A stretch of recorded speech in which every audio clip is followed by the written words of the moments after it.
경찰관들에게 있어서 1월은 참으로 잔인한 달입니다.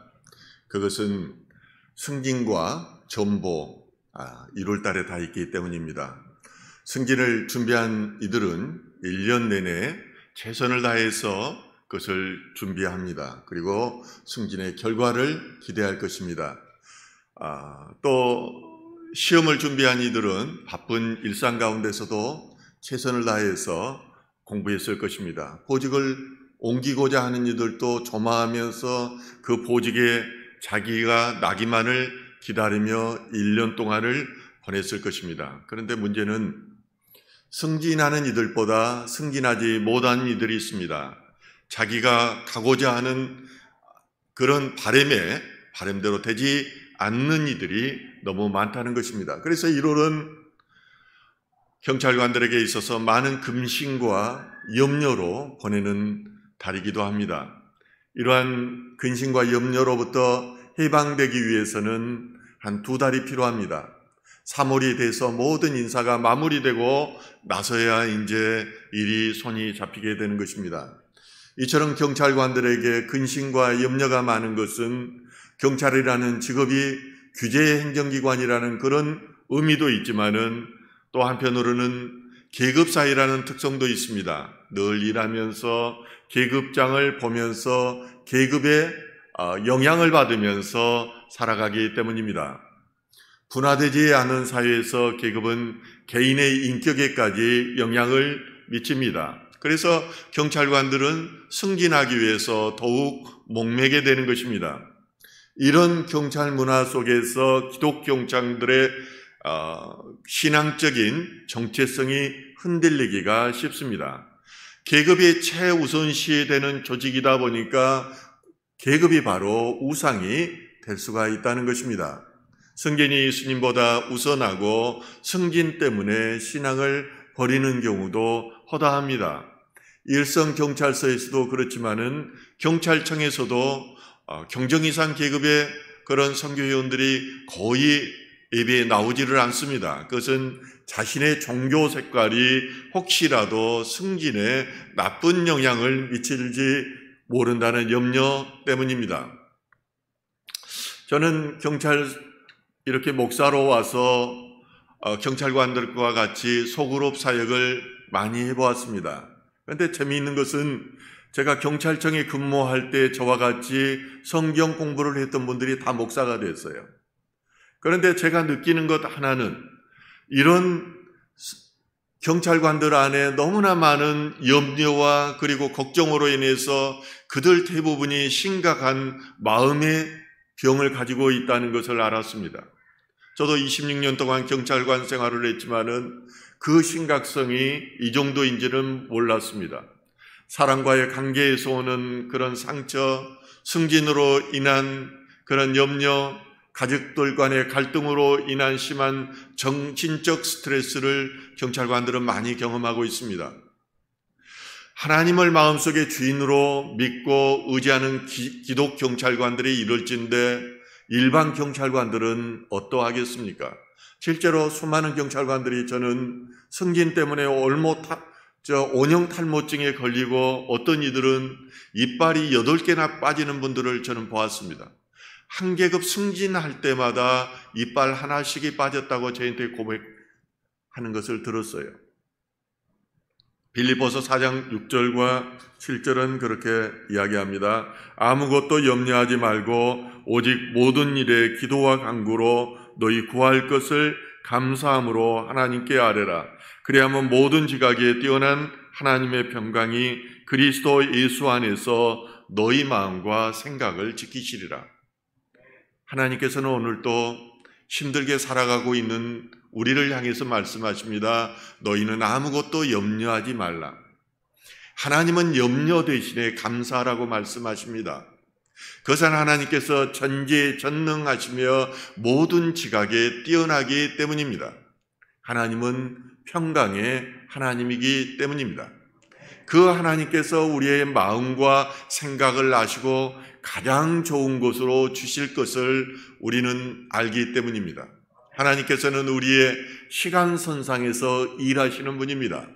그럴 뿐만 아니라 과거와 현재와 미래를 주관하시는 분입니다. 이 하나님께서 합력하여서 하나님을 믿는 이들에게 선을 이루시는 분이라는 것을 우리는 알아야 됩니다.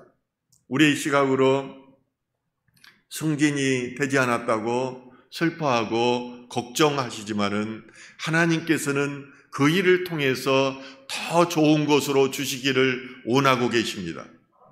여러분은 이 계급 사이의 틀 안에 있기 때문에 이 승진이 커 보이고 이게 전부인 것으로 보이지만은 여러분 비행기 한번 타보십시오. 비행기에서 땅을 내려다보면은 개미보다도 더 적은 것이 인생입니다.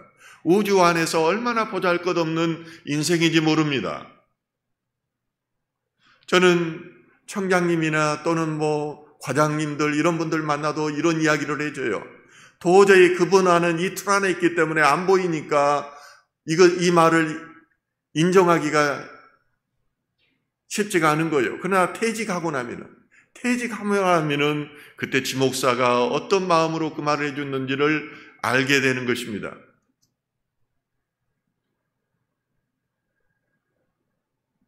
그래서 이 오늘 빌립보서 말씀의 의미를 아는 이들은 원망과 통곡보다는 슬픔과 근심보다는 결국 흘리는 것은 감사의 눈물밖에 없습니다. 아, 하나님께서 하셨구나. 하나님께서 내 인생을 주관하셨구나. 이걸 알게 되면은 감사밖에 없어요. 일어나서도 기도가 감사밖에 없어요. 제가 목사가 되어서 교회를 개척하고 나서 아프리카 짐바브웨로 선교를 떠난 적이 있습니다. 아프리카는 기온차가 매우 심합니다. 낮에는 매우 덥고 밤에는 매우 춥습니다. 파카를 입고 자야 될 정도입니다. 그래서 아침에 물에다가 그냥 세수를 할 수가 없어요. 너무 차가워서 세수를 할 수가 없어요. 그래서 새벽에 일어나서 물을 우리 선교 일행들을 돕기 위해서 큰 솥에다가 제가 물을 데폈습니다. 그런데 또 그 부엌들이 어떻게 만들어놨는지 연기가 빠져나가지를 못하게 만들어놨어요. 그래서 불을 떼면 그 연기가 부엌 안으로 가득하고 그냥 천정들은 시커먼 연기로 가득 차 있어요. 그러니까 굉장히 힘들어요. 그 불 떼는 것 자체가요. 그래서 물을 떠가지고 이제 선교 일행들에게 세수를 할 수 있도록 물을 나르는 일을 했습니다. 그런데 어두워가지고 앞을 보이지 않으니까 제가 철조망에 부딪혔어요. 근데 이 안경이 뚝 떨어지면서 철조망 가시에 찔려가지고 이게 피가 나는 것입니다. 나중에 알고 봤더니 철조망을 끊어다가 빨랫줄이 없으니까 그 빨랫줄로 사용했던 그곳에 제가 부딪힌 것이었습니다.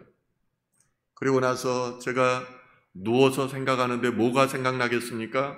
이제 목사가 된 지 얼마도 되지도 않고 하나님께서 음성으로 직접 불러서 제가 경찰 생활을 하고 있는데 너의 비전을 하나님의 비전으로 바꾸라고 말씀하시고 또 5년만 하라고 직접 말씀하시고 그때마다 전한 시점마다 말씀해 주시고 인도해 주셨던 하나님이 이제 목사가 되어서 얼마 되지도 않았는데 나를 이제 시각장애인 목사로 만드는구나 생각이 드는 거예요. 이제 내가 그러면은 어떻게 목회를 할 것인지 염려, 근심이 막 몰려오기 시작하는 것입니다. 이때 하나님께서 제 앞에다가 보여주는 것이에요. 베드로전서 5장 7절 말씀 딱 이 글자를 보여줘요. 이것을 보니까 무슨 말씀입니까? 한번 같이 읽을까요? 너희 염려를 다 주께 맡기라. 이는 그가 너희를 돌보심이라.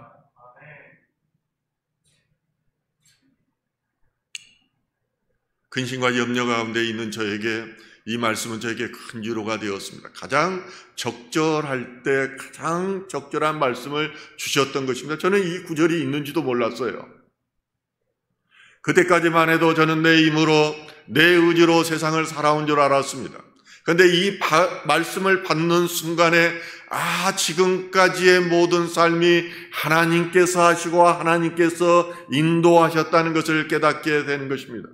저는 험한 경찰 생활을 하면서 위험한 상황을 여러 번 겪었습니다. 한 번은 지방청에서 보안수사대장을 할 때인데 이 부하 직원들이 한총련 의장을 검거하는 과정에서 사회적으로 크게 무리를 일으킨 적이 있습니다. 엉뚱한 범인을 잡은 것입니다. 그 안에 감청영장도 발부받아서 감청을 하고 있었는데 우리 협조자가 그 안에 한총련 의장이 들어온다고 하니까 뭘 의심할 여지 없이 그곳을 쳤는데 엉뚱한 사람이 그 안에 있었던 것입니다. 한겨레 신문에서는 일면 독기사로 나왔습니다. 연 3일이 나왔습니다. 마침 국정감사 기간이었는데 여하를 막론하고 책임자 처벌을 요구했습니다. 시민단체에서는 매일 데모를 합니다. 그리고 피해자 측에서는 검찰에 고소를 해서 사건이 크다 보니까 조사부장이 직접 맡아서 한 사건이었습니다. 그리고 부하 직원 5명이 독직 폭격 사건으로 입건되어서 수사를 받고 있었습니다. 실제로 이 과정은 제가 직접 지휘했던 사건입니다. 저는 부하 직원들에게 검찰에 출두하지 말도록 그렇게 지시를 했습니다. 그리고 청장님에게 찾아가서도 제가 모든 책임을 지겠다고 말했습니다.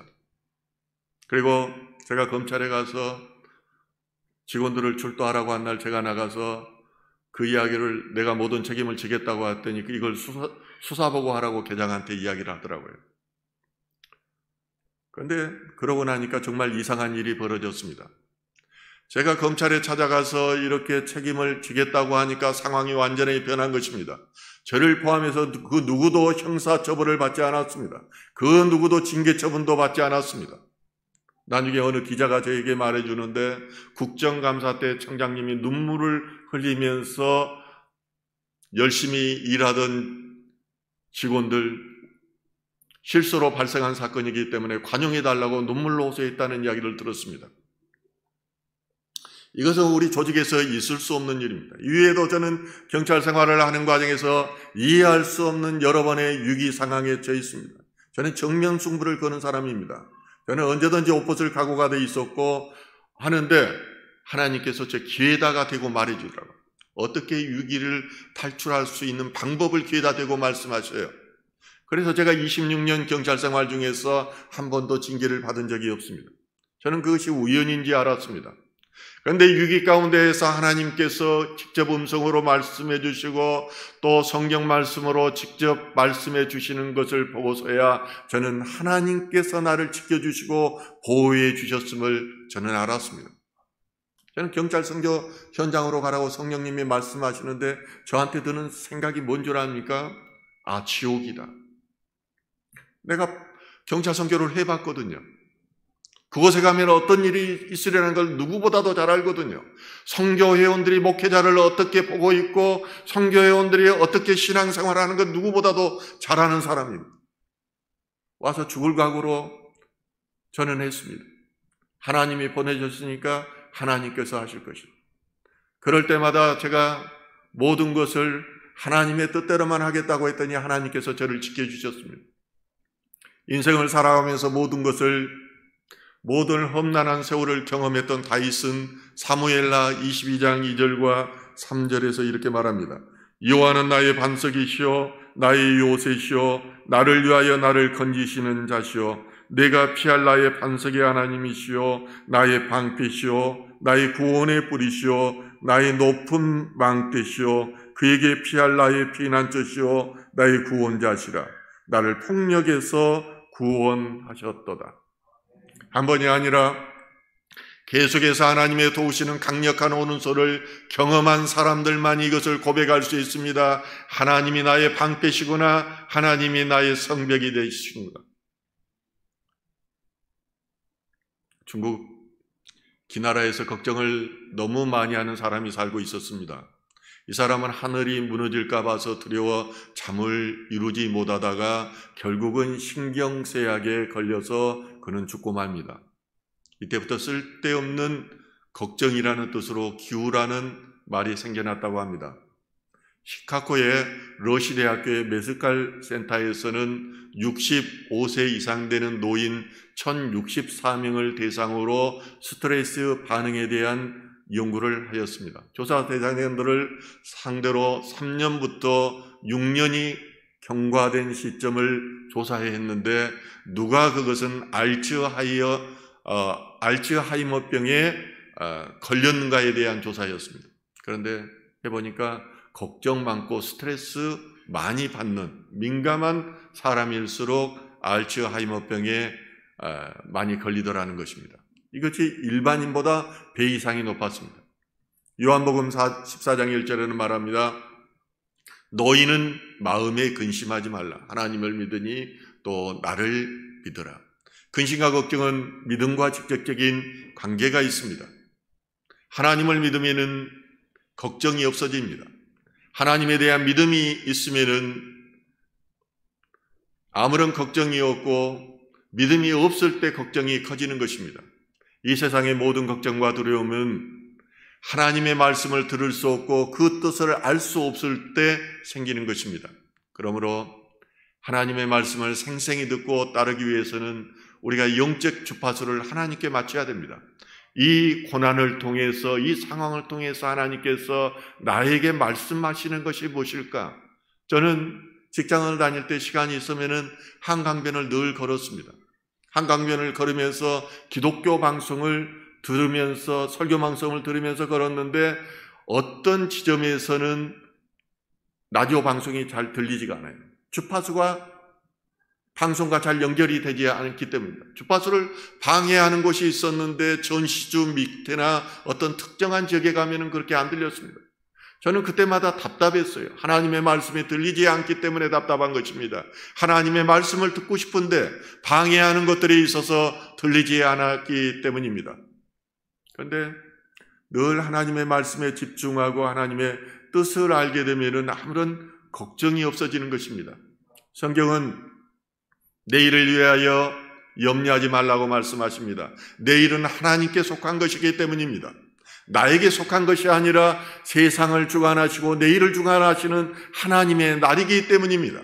우리가 주님 안에 있으면은 우리는 아무 일이 걱정이 없게 되는 것입니다. 사람들은 보통 부와 명예를 얻으면은 자연히 행복해질 것이라고 생각합니다. 그런데 하버드 대학의 연구진들이 1938년부터 75년 동안 그들의 삶을 추적해 보았습니다. 그런데 뜻밖의 연구 결과가 나왔습니다. 그 결과는 사람들의 행복은 부와 명예에 있는 것이 아니라는 것입니다. 좋은 관계에 있다는 것입니다. 중국어에서 관계는 관시입니다. 중국 사람들이 가장 중요시하는 것이 관시입니다. 우리는 젊은 시절에 부와 명성 그리고 높은 이 성취를 추구해야 좋은 삶을 살 수 있다고 그렇게 생각합니다. 그런데 인생의 75년 동안 삶을 추적해 본 결과 중요한 것은 관계라는 것을 알게 된 것입니다. 우리는 하나님과의 관계가 끊어짐으로 근심 걱정이 생겨나고 불안해하고 초조해하는 것입니다. 예수님은 길이며 진리며 생명입니다. 그가 길이 되어 주십니다. 우리는 그 길을 찾으면은 하나님과의 관계가 회복되고 그 길 위에 있게 된 것이에요. 목회자가 힘들다고 하면서도 왜 자식들한테 목회의 길을 가라고 하는 줄 압니까? 행복하기 때문이에요. 하나님과의 관계 회복 속에서 오는 그 행복이 그 어떤 세상 즐거움, 부나 명예가 주는 것보다 더 크기 때문인 것입니다. 길이 되신 그 예수님이 우리의 친구가 되어서 우리와 관계를 맺고 있기 때문입니다. 우리는 그분과 명예만 같이 매면 됩니다. 그분은 겸손하십니다. 잘난 척도 하지 않아요. 세상 여러분들 잘난 척 하는 사람들하고 같이 있어 보십시오. 얼마나 힘든지 몰라요. 그런데 예수님은 인격자셔서 겸손하시기 때문에 그 옆에만 있으면 인격이 묻어나서 그 향기가 나에게 전도되는 것이에요. 그래서 주님은 우리 마음을 상하게 하지 않습니다. 주님과 동행할 때 우리의 삶의 질도 높아집니다. 그분은 우리를 왕으로 세워주시는 분이기 때문에 자존감도 높아집니다. 스트레스가 없기 때문에 내가 건강해지는 것입니다. 그래서 기독교인들, 하나님과 관계를 맺고 사는 사람들은 더 수명이 길다는 것을 알 수가 있습니다. 요한복음 15장 5절에서는 나는 포도나무요 너희는 가지라고 말합니다. 너희가 내 안에, 내가 너희 안에 있으면은 많은 열매를 맺게 된다고 말씀하셔요. 우리가 열매를 맺으려고 하면은 어렵습니다. 세상은 예수 그리스도 안에 접붙여서 가지만 되면 되는 것입니다. 예수님께서 영양분을 공급해 주시고 열매 맺게 해 준다는 것입니다. 내가 열매 맺으려고 하니까 힘이 드는 것입니다. 우리가 하나님과의 관계를 이렇게 잘 맺으면 이웃과의 관계도 좋아집니다. 행복해집니다. 하나님은 사랑이시기 때문입니다. 이웃과도 우리가 사랑의 관계로 돈독해지게 되는 것입니다. 여러분들 아무 걱정하지 마시고, 저는 퇴직했잖아요. 그때는 여러분들 제 말이 지금 말해도 안 들릴 거예요. 안 들린다는 걸 저도 경험해 봤기 때문에 안 해요. 그래서 승진해서 실패하신 분들한테 이 문자를 드리고, 또 때로는 전화도 드리고, 저는 유로해 주려고 합니다. 오늘 또 예배에 나오시라고 그랬는데 과장 한 분 안 나오셨네요. 제가 지난번에도 이야기했어요. 승진이 중요한 것 같지만은 아무것도 아닙니다. 아무것도 아니니까 예수께 붙어 있는 것이 인생의 성공입니다. 그렇지만은 지금은 안 들릴 거예요. 마음이 아플 거예요. 그런데 우리들은 예수 그리스도 안에서 예수님은 상담자이십니다. 모사요, 보혜사라고 하는 것은 예수님께서 상담자라는 것을 의미해요. 그래서 여러분들의 아픈 마음을 치유해 주신 분이 예수 그리스도입니다. 주 안에서 여러분들이 행복하고 주 안에서 길을 찾기를 주님의 이름으로 축원합니다.